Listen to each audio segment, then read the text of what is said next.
My name is Sabrina Nolan. I'm 34. On my birthday, I sent a text to my family group chat. Just a simple message saying I was feeling sad that no one had reached out. My mom's reply came 3 hours later. "We need space from you. Please don't reach out anymore." My sister liked the message. Thumbs up. That was it. So I blocked them both. And then I did something else. I cut off every single dollar they'd been living on for the past 7 years. See, my family had been collecting monthly checks from a trust fund my grandfather left behind. They treated that money like it fell from the sky. They never once asked who approved it. They never once said thank you, because they never knew, or never cared, that every penny required my signature. The morning after I shut it down, I woke up to 99 missed calls, but by then, it was already too late. Before I get into what happened, please take a moment to hit like and subscribe, but only if you genuinely enjoy this story, and drop a comment letting me know where you're watching from and what time it is right now. Now, let me take you back to March 15th. The morning everything changed. March 15th started like any other Tuesday. Alarm at 6:15. Coffee in the kitchen. The photo of my grandfather on the wall above the stove, smiling in his flannel shirt, the way he always did. I drove to work at the property management office, the same small firm I'd been running since Grandpa Harold passed 7 years ago. 4 rental houses, 2 duplexes, 1 commercial lot. Nothing glamorous. Enough to keep the trust funded and the family comfortable. My phone sat face up on the desk all morning. I kept glancing at it between lease reviews and maintenance calls. No texts, no voicemails, no happy birthday from anyone with the last name Nolan. Around noon, my friend Claire called. "Happy birthday, Brina. 34 looks good on you." I laughed, but it came out thin. Claire was the only one who remembered. She always was. By evening, I'd stopped pretending it didn't sting. I sat in my truck in the driveway for 10 minutes before going inside. The house was quiet. The kitchen was dark. I heated up leftover soup and ate it standing at the counter. At 8:40, I picked up my phone and typed into the family group chat, the one with Mom and Megan and me, the one that had been silent since Megan posted a photo of her engagement ring 3 days earlier and Mom flooded it with heart emojis. I typed, "Hey, I know everyone's busy, but it's my birthday today, and I'm feeling a little down that no one reached out." I hit send. The message went through. 2 blue check marks appeared almost immediately. Both of them had read it. Then nothing. Not a word. I watched the screen until it went dark. At 10:14 that night, my phone finally buzzed. I grabbed it off the nightstand so fast I nearly knocked over my water glass. Mom's name lit up the screen. I opened the message. "Sabrina, we've been meaning to tell you this. We need space from you. Please don't reach out anymore." I read it once, then again, then a third time, slower, like the words might rearrange themselves into something that made sense. Underneath her message, a small notification. Megan liked this message. A tiny thumbs up icon, right below the sentence that told me to disappear. I sat on the edge of my bed, phone in both hands. I didn't cry. I didn't throw anything. I just felt this strange numbness, like someone had pulled a plug somewhere inside my chest, and everything drained out at once. I scrolled up through the group chat. 3 days ago, Megan had posted a photo of her new engagement ring. Princess cut, the one Derek spent 4 months researching. Mom had responded within minutes. "My baby girl, I'm so happy I could cry." Then a string of hearts. Then Megan's reply. "Thanks, Mama. Love you so much." 67 messages in that thread about Megan's ring, plans for the engagement party, venue ideas, color schemes, guest lists. And then my message, sitting at the bottom like a pebble dropped into a well. "It's my birthday today," followed by my mother telling me to go away. I kept staring at that thumbs up. Megan didn't even bother typing a response. She just pressed a button, one tap to endorse my erasure. I set the phone face down on the nightstand and lay in the dark, staring at the ceiling, listening to nothing. I didn't sleep that night. Not really. I drifted in and out of something shallow, waking every hour with the same weight pressing on my ribs. By 5 a.m., I gave up and went to the kitchen. The photo of Grandpa Harold was the first thing I saw, him standing in front of the Riverside Grill the day he signed the lease on his first rental property. 31 years old in that picture, younger than me now. He was the one who taught me how to read a lease agreement, how to balance a trust ledger, how to shake a contractor's hand and look them in the eye. And when he got sick, pancreatic, stage 4, the kind that doesn't negotiate, he sat me down at this same kitchen table and said, "I'm putting you in charge, Brina. Take care of them, but take care of yourself first." 7 years. I'd honored the first half of that sentence every single month. 4,500 to Mom, 3,200 to Megan. Mortgage payments, car notes, insurance premiums, spending money, all approved by me, all signed by me, every month, like clockwork. The second half, take care of yourself first, I'd buried under a pile of hope that one day they'd see what I was doing, that one day they'd turn around and say thank you. My phone rang at 6. Claire. She could hear it in my voice before I said a word. I told her what happened. The message, the thumbs up, the silence. Claire was quiet for a long time. Then she said, "Brina, you've been funding their lives. They just told you to disappear. Do you hear how insane that is?" I did hear it. For the first time in 7 years, I heard it clearly. I hung up, opened my laptop, and pulled up the trust management portal. The first thing I did was block them. Both numbers. No dramatic goodbye message. No explanation. I just opened my contacts, tapped the names, and pressed block. It took 4 seconds total. The second thing took a little longer. I called Ray Whitfield at 8 sharp. Ray was my grandfather's oldest friend, an estate attorney who'd helped draft the trust 20 years ago. He'd been my advisor ever since Grandpa passed. "Ray, I have a question. If I pause all discretionary distributions from the trust, am I within my rights?" He didn't hesitate. 100%. The trust document gives you sole discretion over those payments. That's the whole point of a discretionary trust, Sabrina. You're not obligated to distribute a single dollar beyond what the document mandates. And the document mandates? Nothing, for discretionary beneficiaries. Your grandfather structured it that way on purpose. The distributions your mother and sister receive are entirely at your approval. I logged into the trust management portal. 2 recurring payments stared back at me. $4,500 to Linda Nolan, $3,200 to Megan Nolan. Both set to process on the 1st of every month. Both had been running uninterrupted for 84 consecutive months. I clicked suspend on the first one. A confirmation box appeared. I clicked yes. Then the second one. Same box. Same click. $7,700 a month. Gone. Just like that.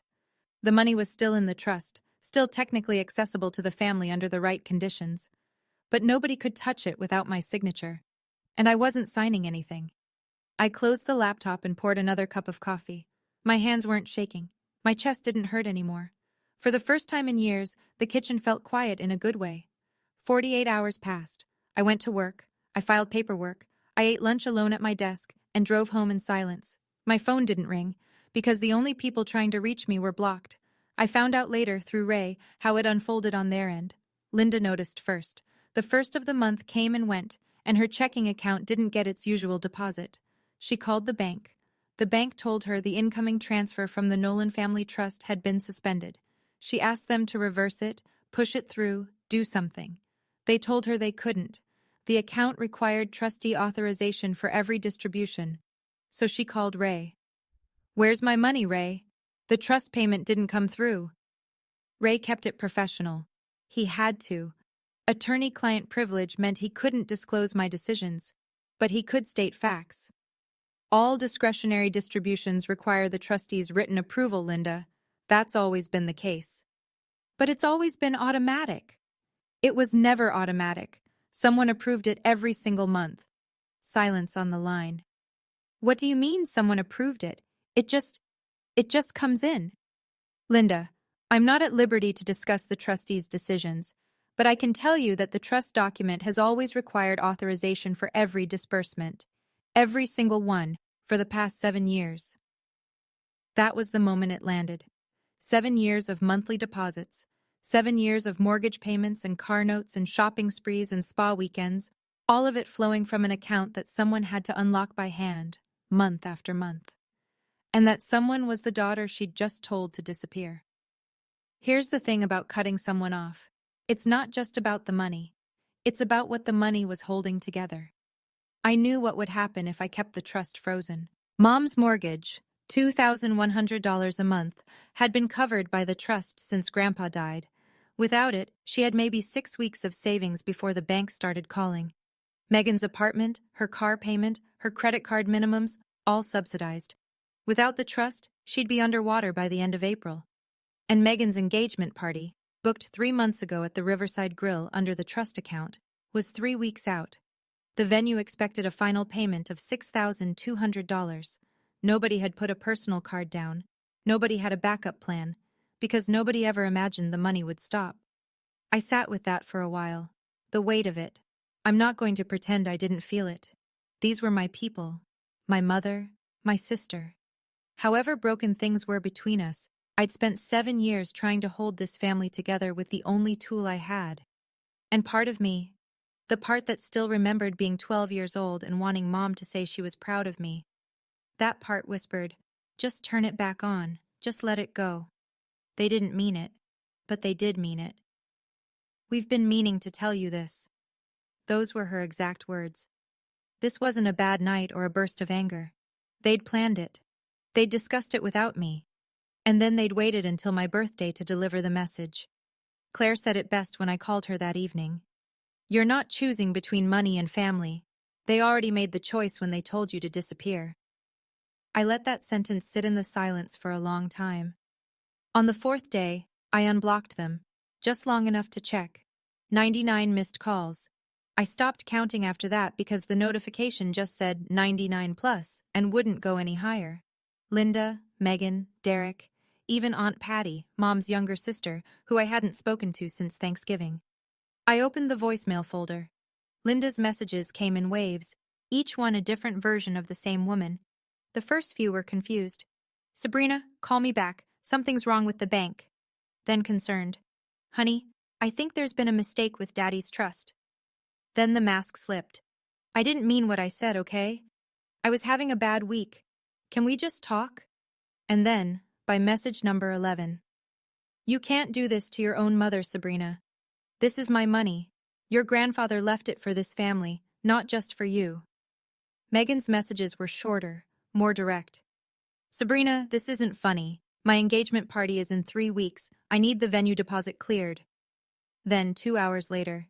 "Seriously, call me back. This is about my future." I scrolled through every text, every voicemail, every missed call timestamp.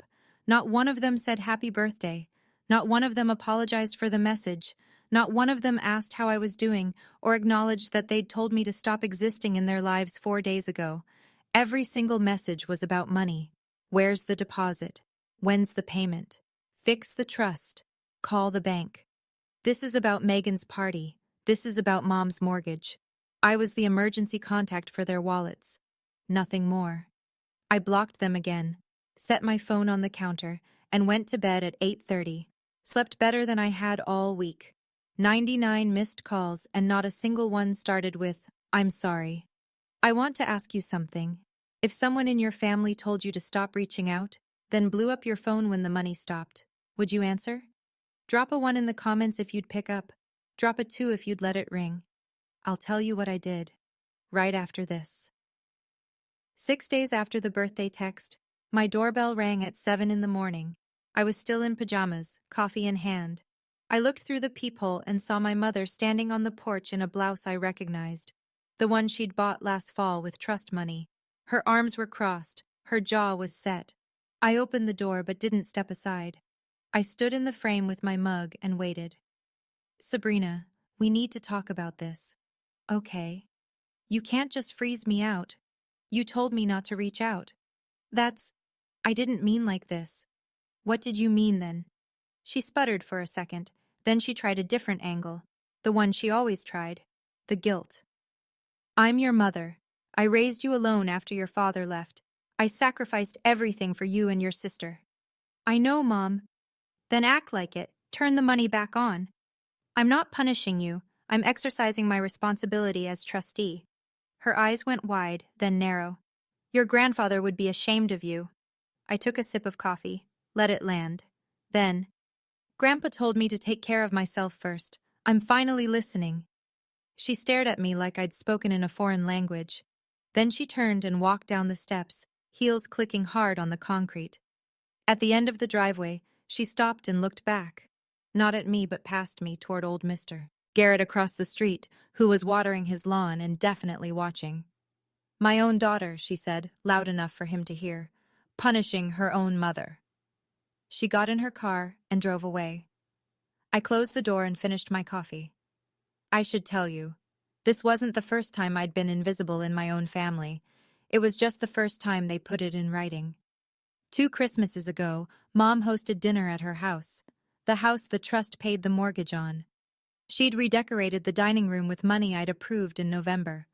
New curtains, a centerpiece arrangement, candles that smelled like cinnamon and vanilla. Megan and Derek arrived in matching sweaters. Mom hugged them at the door like she was greeting royalty. Derek got a monogrammed leather wallet. Megan got a gold bracelet, not cheap either. I'd seen the charge on the trust statement, $340 at a jewelry boutique downtown. My gift was on the table next to the cranberry sauce. A card, generic, the kind you grab at the pharmacy checkout. Happy Holidays, in silver script, pre-printed message inside. No personal note, no signature. I held it up. Did you guys forget to write something in here? Megan rolled her eyes. Oh, come on. Don't be so sensitive. It's Christmas, not your therapy session. Mom said nothing. She just passed the mashed potatoes and changed the subject to Megan's new job, the part-time online sales gig that covered maybe a quarter of her expenses, while the trust handled the rest. I stayed through dessert. I helped wash the dishes. I hugged Mom at the door like I always did, and she patted my back the way you'd pat a dog you weren't particularly fond of. I drove home to my one-bedroom apartment that night, set up the table for one, ate leftover pie in the kitchen with the lights off, and the next morning I logged into the trust portal and approved January's distributions, like I always did.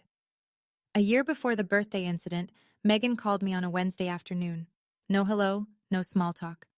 I need $12,000 from the trust, security deposit and first month on a new apartment. That's a big draw, Meg. What happened to your current place? It's too small. Derek's basically living with me now and we need more room. The new one's downtown, hardwood floors, balcony. It's perfect. I approved it. I always approved it. $12,000, processed within 48 hours. Megan didn't say thank you. What she said was, finally, I've been waiting 2 weeks. 2 weeks, because I'd asked her to send me the lease agreement first, which is standard procedure for a trust disbursement. She acted like I'd asked her to donate a kidney. A month later, I found out through a friend of Claire's that Megan was still holding the old apartment, the one the trust paid rent on, and letting her college roommate live there, charging her $800 a month in cash, pocketing it. When I brought it up, carefully, over the phone, Megan's response came fast and sharp. It's not like it's your money, Sabrina. It's Grandpa's.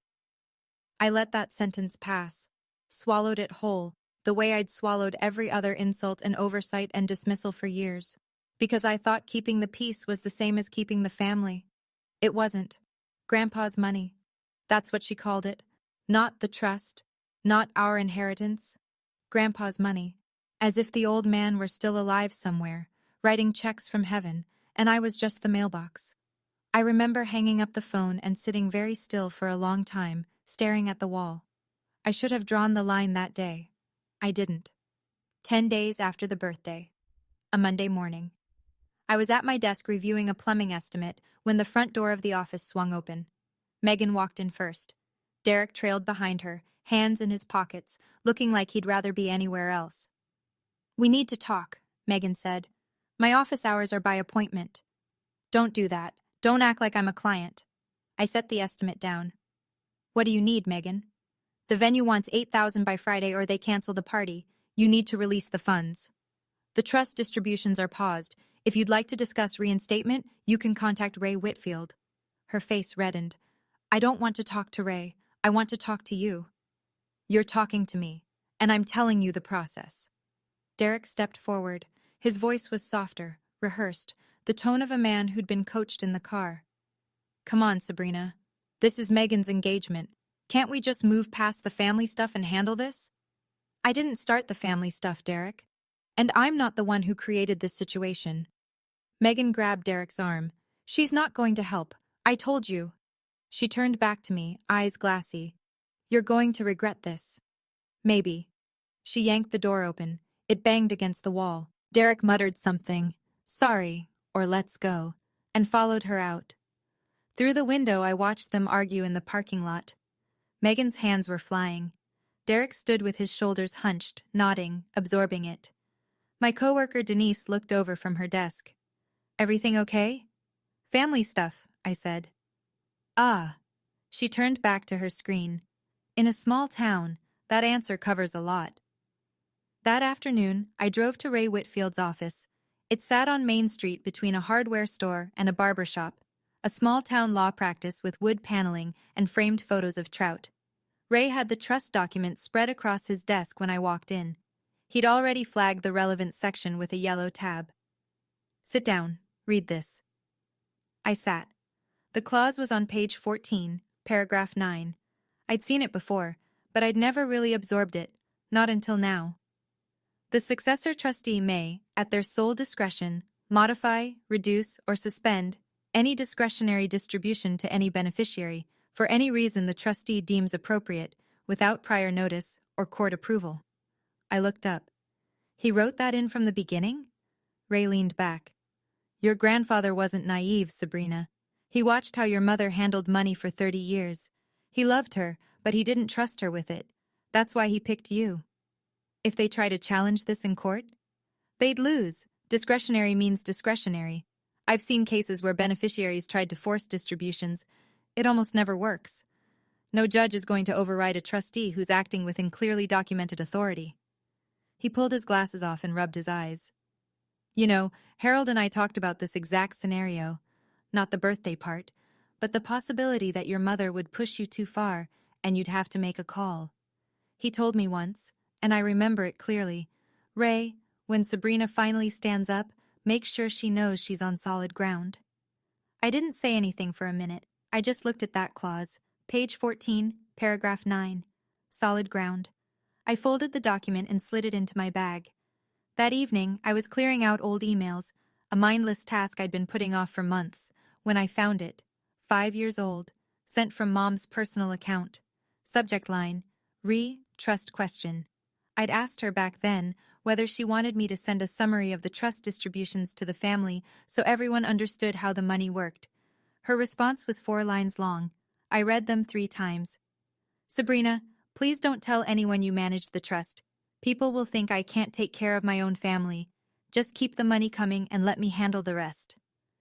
Just keep the money coming and let me handle the rest. I sat at my kitchen table and stared at those words. 5 years ago, I'd read this email and thought my mother was embarrassed, maybe a little proud in her own way, about needing help. I'd honored her request because I thought I was being kind. I thought I was protecting her dignity. Now I understood what it really was. She didn't want people to know I existed in the financial picture because she wanted the credit.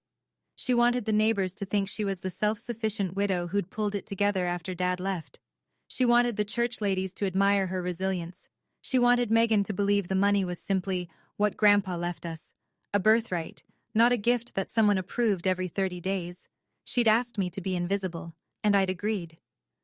I forwarded the email to my own backup account and saved a screenshot to a folder on my desktop. I didn't know yet how it would matter. I just knew that words like those don't stay buried forever. Some things have a way of surfacing at exactly the wrong time for the person who wrote them. The following Saturday, Claire showed up at my door with a sheet cake from the bakery on 5th, 2 bottles of cheap wine, and 3 friends I hadn't seen since college. We're celebrating, she announced. Late birthday, non-negotiable. We ate cake on the living room floor because my dining table only seats 2. Claire's friend Josie brought candles shaped like the number 34. Heather brought a card that everyone had signed with actual messages written inside. Funny ones, kind ones, one that made me tear up. You deserve people who remember. Claire's gift was in a brown paper bag. I opened it and went still. It was a framed photograph, the one I thought I'd lost years ago. Grandpa Harold and me, standing in front of the Riverside Grill when I was 9. He's got his hand on my shoulder. I'm holding a fishing rod that's taller than I am, grinning like I just caught the whole ocean. Where did you find this? Your grandpa gave me a copy, years ago. He told me to hang on to it, said you'd need it someday. I cried. For the first time since the birthday text, I actually cried. Not from sadness, but from something warmer. The feeling of being known by people who chose to know me. Claire raised her glass. This is what family looks like, Brina. People who show up. We toasted to that. 5 women on the floor of a 1-bedroom apartment, eating grocery store cake, laughing about nothing important. That same night, Megan posted an Instagram story, a mirror selfie in a white dress, trying on outfits for her engagement party. The caption read, 3 weeks to go, so blessed. She didn't know the venue hadn't been paid, or maybe she did, and the performance mattered more. I first noticed it at the grocery store. Mrs. Patterson at the deli counter, the one who always asked about my day, looked at me sideways and didn't say a word, just bagged my turkey slices and slid them across without eye contact. Then at the post office. 2 women from Mom's church circle stopped talking when I walked in. One of them, Betty Marsh, gave me a tight smile that wasn't a smile at all. By Sunday, I understood. Mom had been busy. The story she'd planted around town went like this. Sabrina was holding the family inheritance hostage. Sabrina was bitter and controlling.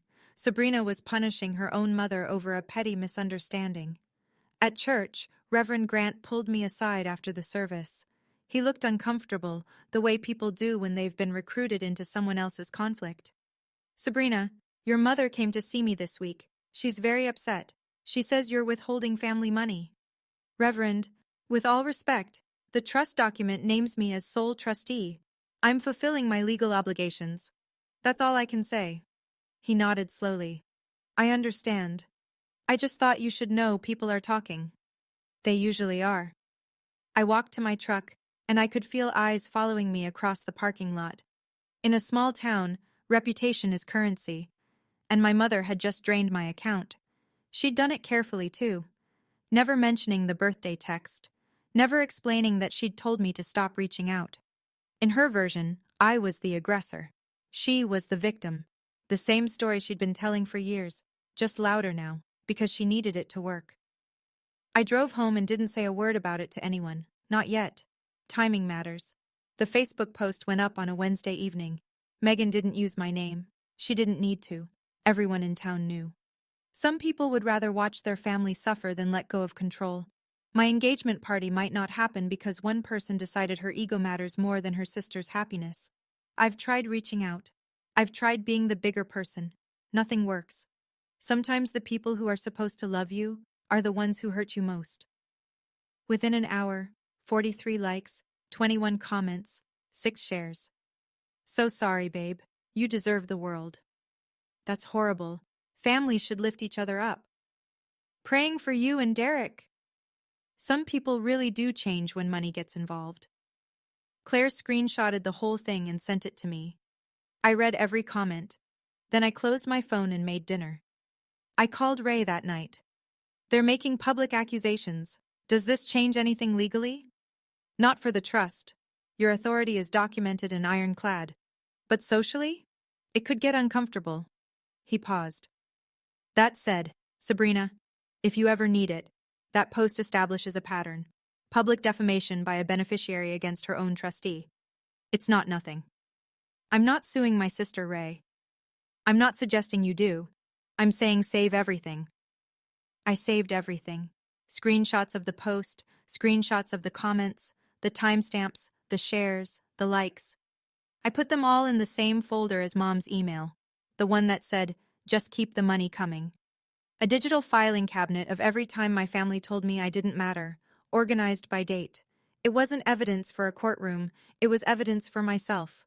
Proof that I wasn't imagining things. Proof that I wasn't the monster they were building in public. The call came from a number I didn't recognize. I picked up out of habit. Property management means unknown numbers could be tenants with emergencies. Sabrina, it's Derek. I almost hung up, but something in his voice, quieter than usual, almost careful, made me stay. I'm calling from a friend's phone.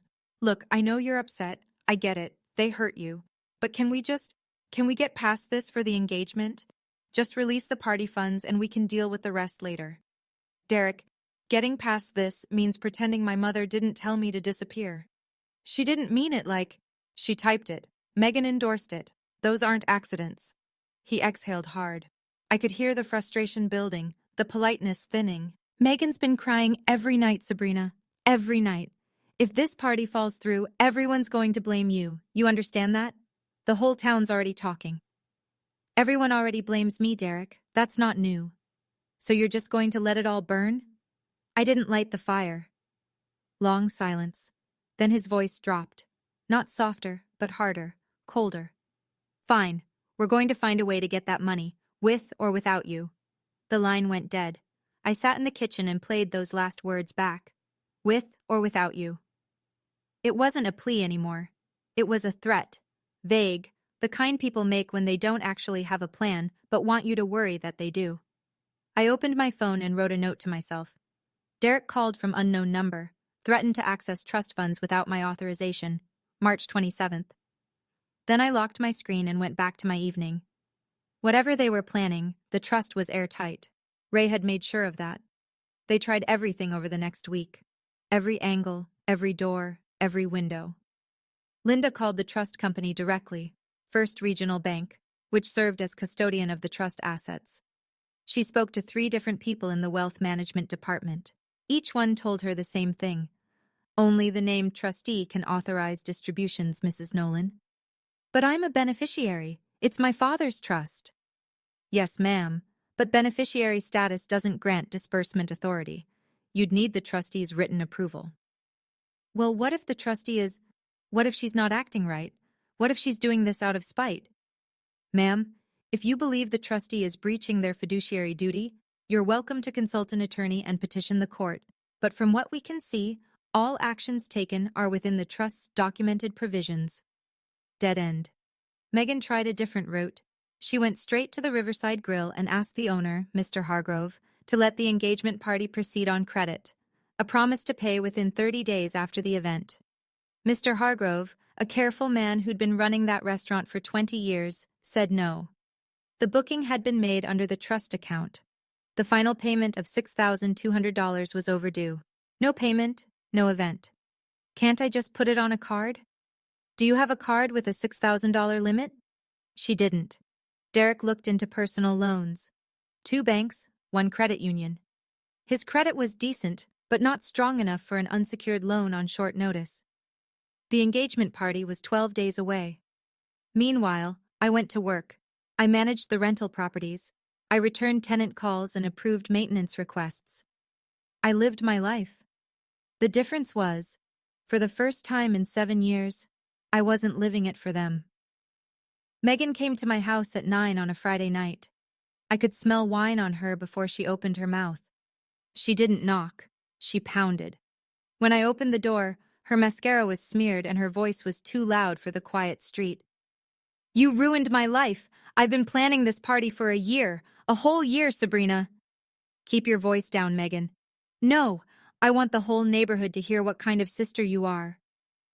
I stayed in the doorway, steady. Megan, you liked the message that told me to disappear. You didn't plan for me to be part of your life, so I'm not. That was Mom's idea. I just went along with it. The words hung in the night air. She didn't realize what she'd just said, or maybe the wine kept her from caring. So you planned it, I said. Thank you for confirming that. Her face crumbled. The anger dissolved into something messier. She started crying. Not quiet tears, but the ugly gasping kind, the kind that comes from running out of options. Just release the money for the party, please. You can go back to being mad at us after. I just need this one thing. One thing. After 7 years of everything, after 84 months of silent signatures and thankless deposits and Christmas cards without names. One more thing. I'm not mad, Megan. I'm done. I stepped back and closed the door. Locked it. Stood there in the hallway listening to her cry on the porch until Derek's headlights pulled into the driveway and she stumbled to the car.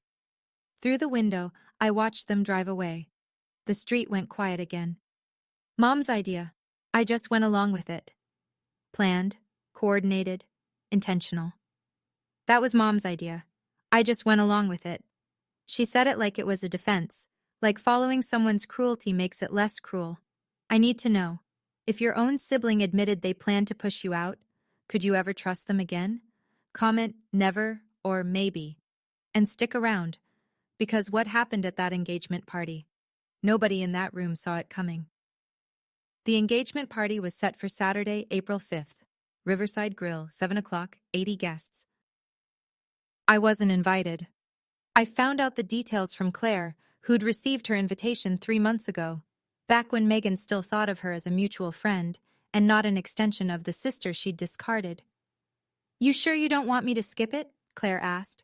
No, go. I want someone I trust in that room.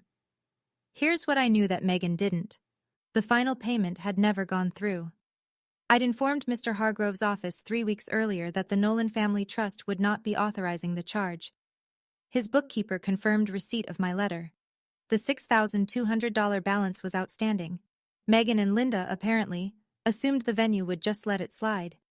That the Nolan name, or whatever version of it Mom had been polishing around town, would carry enough weight to skip the formalities. They showed up that evening as if nothing was wrong. From what Claire described later, the restaurant looked beautiful. White tablecloths, mason jar centerpieces with wildflowers, Grandpa Harold's favorite, a 3-tier cake in the corner, string lights across the patio. Linda wore a new dress, navy blue, fitted, the kind she'd normally charge to the trust account. This time, Claire told me, she'd put it on a department store credit card. Keeping up appearances costs money even when the money's gone. Megan was radiant, at least on the surface. White cocktail dress, hair blown out, smiling for every photo. Derek stood beside her in a sport coat, shaking hands, playing the part. 80 people filled that room expecting a celebration. Nobody expected what came next, least of all the woman who'd told me to disappear. The first hour went smoothly. Cocktails circulated. Guests mingled on the patio overlooking the river. Derek's insurance colleagues clustered near the bar. Mom's church friends occupied a round table by the window. Megan floated between groups, laughing, posing, showing off the ring. At 7:45, Linda stood up and clinked her glass. The room settled. I want to thank everyone for being here tonight to celebrate my beautiful daughter and her wonderful fiancé. She smiled, that practiced, camera-ready smile she'd perfected over decades. This family has been through so much, but we always stick together. That's what Nolans do. A few people clapped. Someone raised a glass. Claire, sitting at a corner table near the kitchen, told me later she almost choked on her water. We always stick together. The woman who'd texted her eldest daughter to stop reaching out, standing in a room full of people declaring family unity with the confidence of someone who believed her own story. Around 8:15, one of Derek's coworkers leaned over to Claire. Hey, where's Sabrina? Isn't she Megan's sister? Claire kept it simple. She couldn't make it. That's too bad. I heard she manages the family's properties or something. Megan mentioned it once. Claire just smiled and sipped her wine. At 8:22, Claire remembered the time because she glanced at her phone. Mr. Hargrove appeared from the kitchen.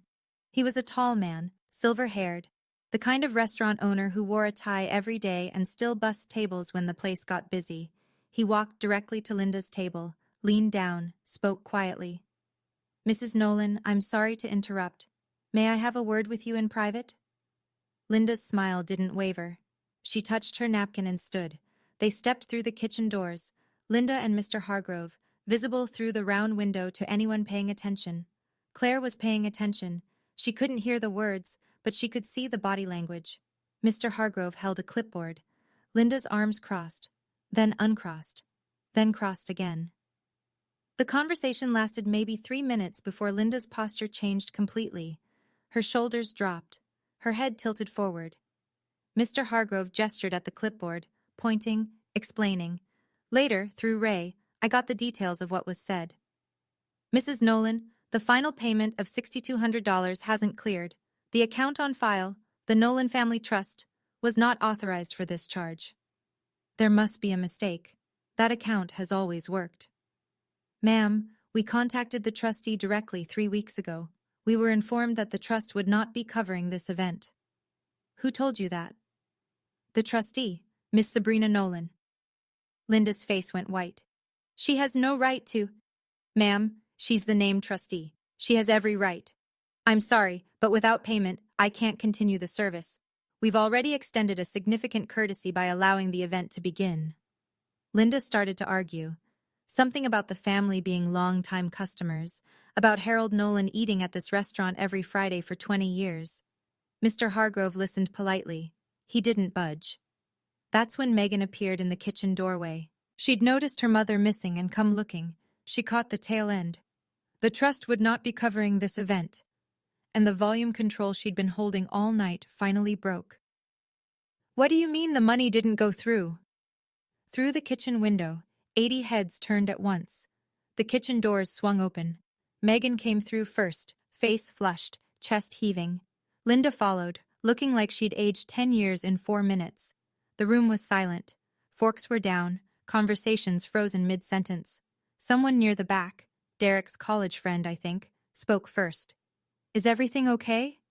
Megan opened her mouth, then closed it. She looked at her mother. Linda straightened her spine, summoned what was left of her composure, and said, It's a banking error. We'll sort it out. But Megan was past the point of performance. It's not a banking error, Mom. Sabrina froze the trust. She cut us off. The silence that followed was the kind you feel in your chest. Not the polite kind. The kind where 80 people are recalculating everything they thought they knew. Mrs. Dalton, a neighbor who'd known the family for decades, was the first to break it. She set down her wineglass very deliberately. Wait. Sabrina manages the trust? I thought you said the money was from your father's estate, Linda. You told me you handled the finances yourself. Linda didn't answer. She stood there, frozen, with the entire room watching. Aunt Patty, sitting 3 tables away, rose halfway out of her chair. Linda, is that true? You told me Dad left you in charge. It's complicated. Mrs. Dalton shook her head slowly. It doesn't sound complicated. It sounds like your daughter has been paying for everything, and you told the whole town it was you. The words landed like a stone in still water. Ripples everywhere. 80 pairs of eyes shifting between Linda and the empty chair at the family table. The chair that would have been mine. 7 years of fiction, undone in 30 seconds. Linda sat down. Not at a table, just in the nearest chair, a spare by the wall, the one Mr. Hargrove usually kept for his hostess. She put her face in her hands. When she looked up, she wasn't apologetic. She was cornered. She's punishing me, Linda said, loud enough for the room. My own daughter is punishing me because I asked for a little space. That's all I did. I asked for space, and she took everything. A few people shifted uncomfortably. Someone at the bar turned away. Megan, still standing, pivoted toward Claire, her eyes narrowed. Did you tell her about tonight? Did you help her set this up? Claire didn't flinch. Sabrina didn't set anything up, Megan. She just stopped paying. You planned this party without checking if the money was there. That's on you. You don't know anything about... I know your sister's been signing checks for this family since she was 27 years old. And I know the thank you she got was a text telling her to go away. Megan stared. A few people at the nearby tables nodded without meaning to. Derek appeared at Megan's elbow. We should go. No! Everyone needs to know my sister is a monster. But the room wasn't with her anymore. You could see it in the turned heads, the lowered eyes, the quiet gathering of purses and jackets. Mr. Hargrove's staff began clearing the buffet trays, half the food untouched. One by one, guests started leaving. Handshakes with Derek, quick hugs, whispered good lucks that meant something different than they had an hour ago. Linda sat in her chair by the wall, watching the room empty. Someone call Sabrina, she said. Tell her to fix this. Nobody picked up a phone. Claire called me at 9:30 that night. I was on my couch with a book and a cup of tea, chamomile, the kind Grandpa always drank. She told me everything, the kitchen, the announcement, Mrs. Dalton's question, Aunt Patty's face, Megan's outburst, the slow, awful emptying of the room. I listened without interrupting.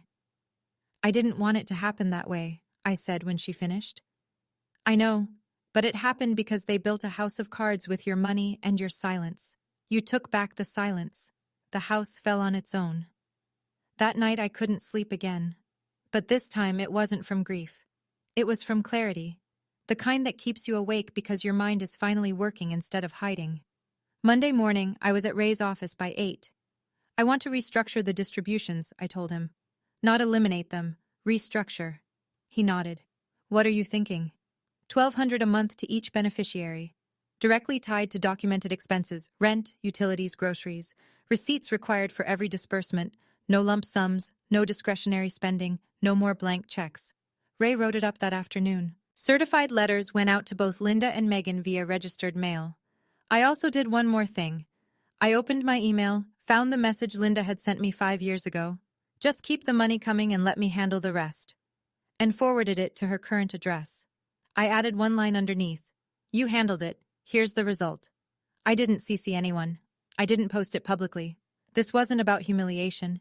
It was about making sure she understood, in writing, that I remembered every word, and that every word had weight.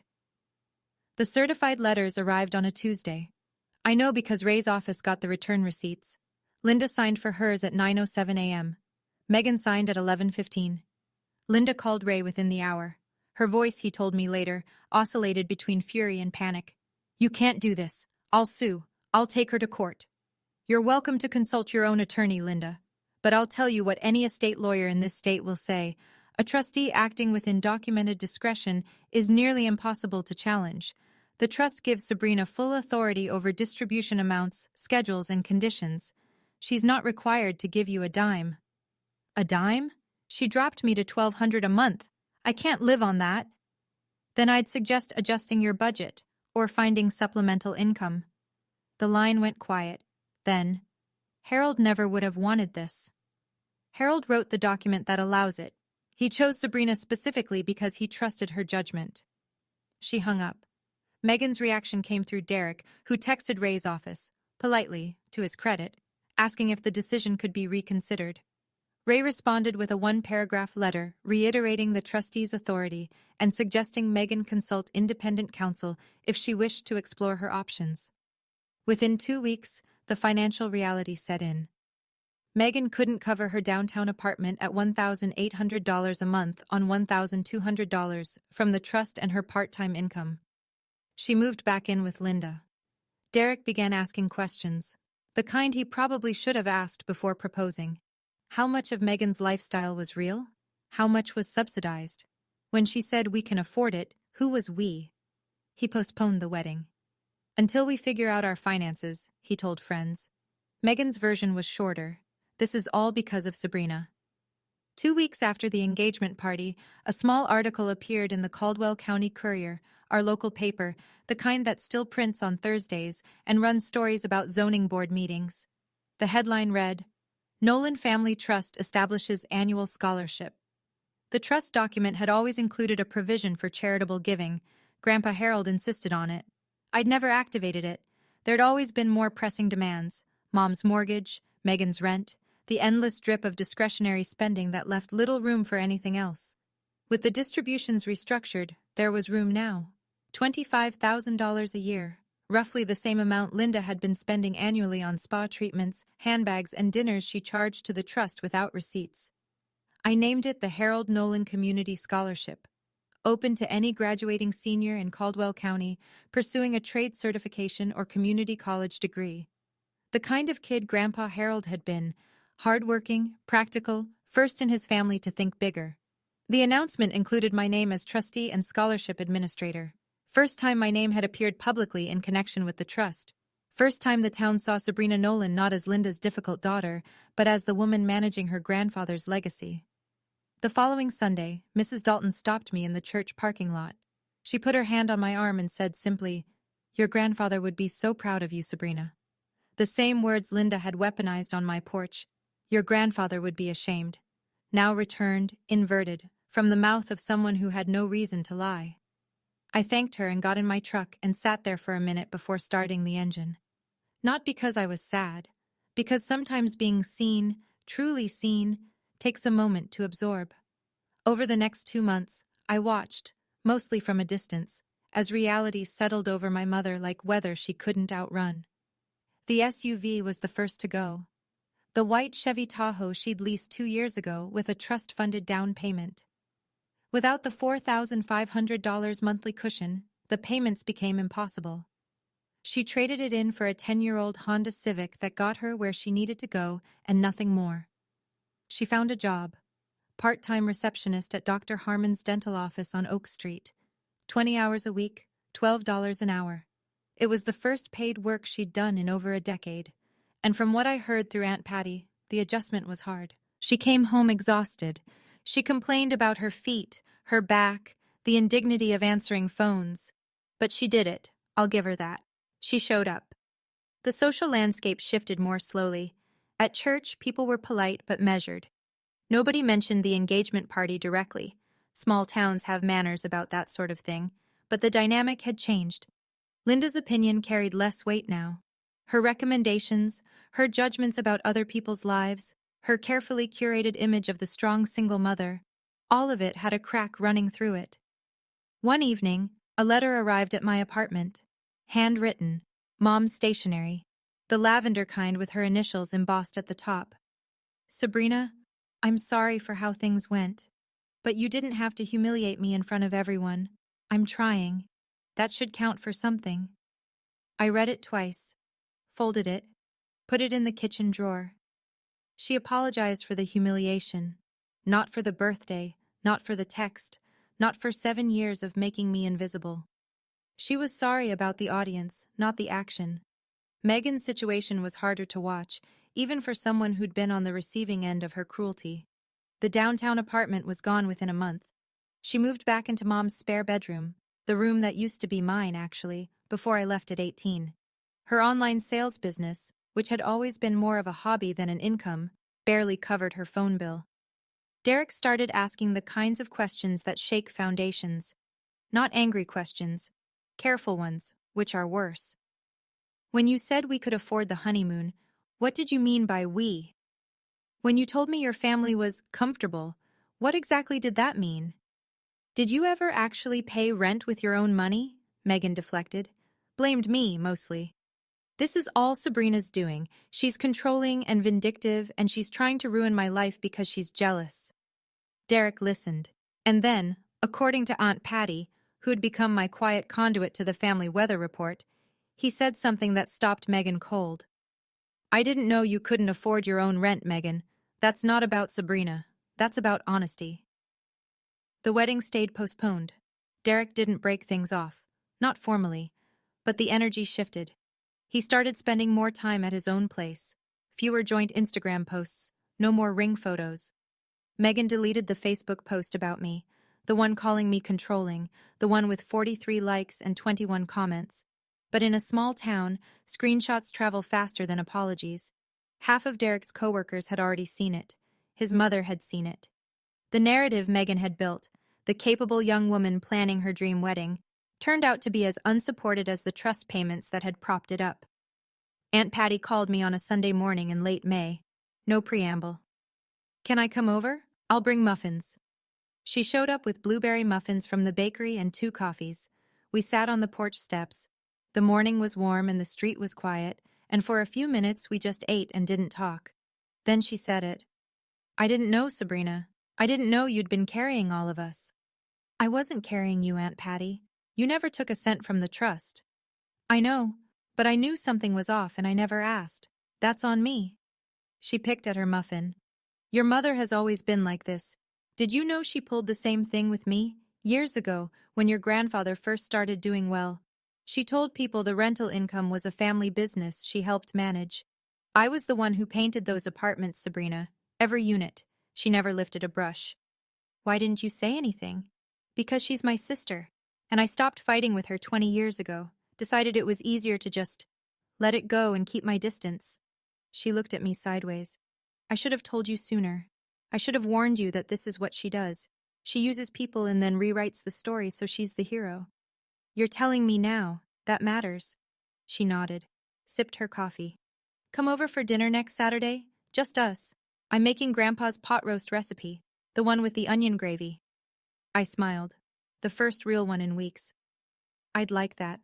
She squeezed my hand once before she left, firm and brief and real. Leaving a toxic family doesn't mean losing every branch. Sometimes you just have to find the ones that grew in healthier soil. 2 months after the engagement party, my phone rang while I was at Aunt Patty's house. Patty's number on the screen, but when I picked up, it wasn't Patty's voice. Sabrina? It's Mom. I almost hung up. My thumb hovered, but something in her tone, smaller than I'd ever heard it, kept me listening. I got a job, she said, at Dr. Harmon's office. I'm answering phones. It's not much, but I'm paying my own electric bill now, first time in a long time. I'm glad you're working, Mom. That's a good step. Silence. Then, can we have coffee? Just us. Somewhere neutral. I won't bring Megan. I won't make a scene. I just want to sit across from you and talk. I looked out Patty's kitchen window. The sunset was doing that thing it does in late spring, burning orange through the trees, making everything look gentler than it is. Not yet. Okay. Her voice cracked just a little. When? Maybe someday. When sorry comes without, but you didn't have to. When you can say what you did without explaining why I deserved it. Long pause. I could hear her breathing. That's fair. Okay. Okay. She hung up. I set the phone on Patty's counter and stared at it for a while. Patty came in from the garden, saw my face, and didn't ask.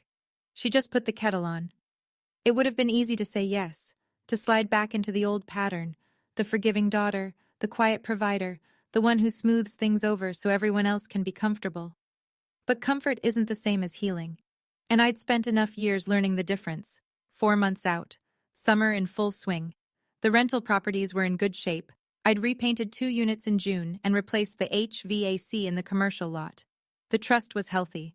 The scholarship had its first 3 applicants. I started taking a financial planning course at the community college on Tuesday nights. 12 students, a retired CPA named Professor Daniels, and a textbook that weighed more than my cat. I liked it. I liked the precision of it, the way numbers don't lie or rearrange themselves to fit a narrative. Saturday dinners became a ritual. Claire and Patty, sometimes Josie or Heather, sometimes just me and whoever showed up. My apartment was small, but the table could squeeze 4 if we moved the bookshelf. Claire brought wine. Patty brought leftovers from the week. We talked about nothing important and everything that mattered. I hung 2 frames on the kitchen wall. The first, Grandpa Harold, and 9-year-old me at the Riverside Grill. The second, Claire's photo from my belated birthday. 5 women on the floor, sheet cake, cheap wine, candles shaped like 34. Megan hadn't reached out. Derek and Megan were still technically engaged, but nobody was planning anything. The ring stayed on her finger, the date stayed off the calendar. I thought about her sometimes, usually at night, usually when it was quiet. I didn't feel victorious. I didn't feel righteous. I just felt clear. I wasn't responsible for Megan's pain, the same way I wasn't responsible for Mom's mortgage, or Megan's lifestyle, or the story they'd written about me in my absence. I was responsible for one thing: living a life I could respect. I'd spent 7 years being a foundation no one acknowledged. Now I was building something of my own. If you're still listening, I want to talk to you directly for a moment.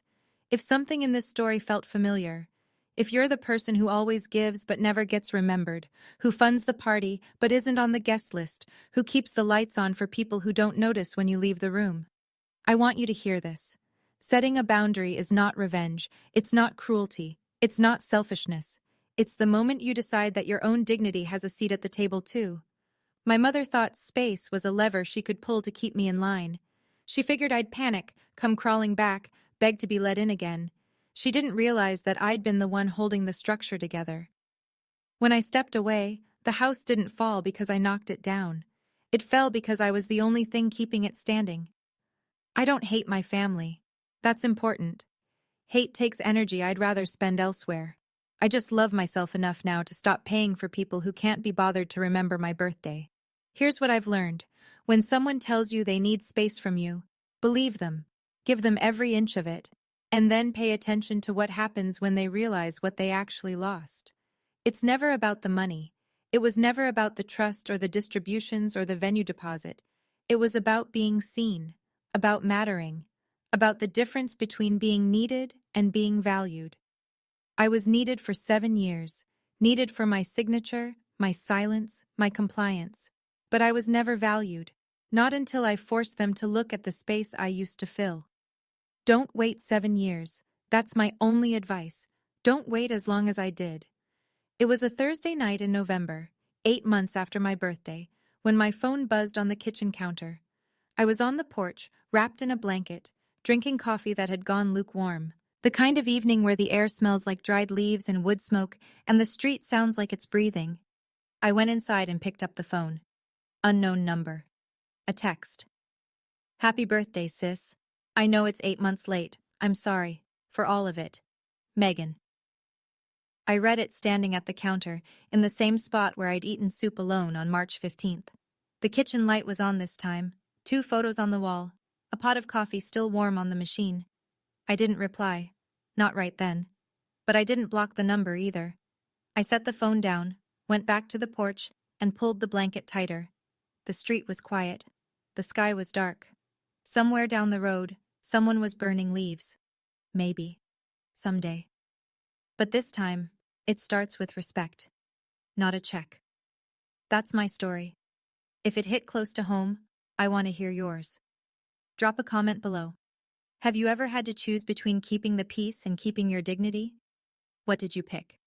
And if you want more stories like this, about people who finally chose themselves, check out the video in the description. I think you'll see yourself in it. Thank you for listening. It means more than you know.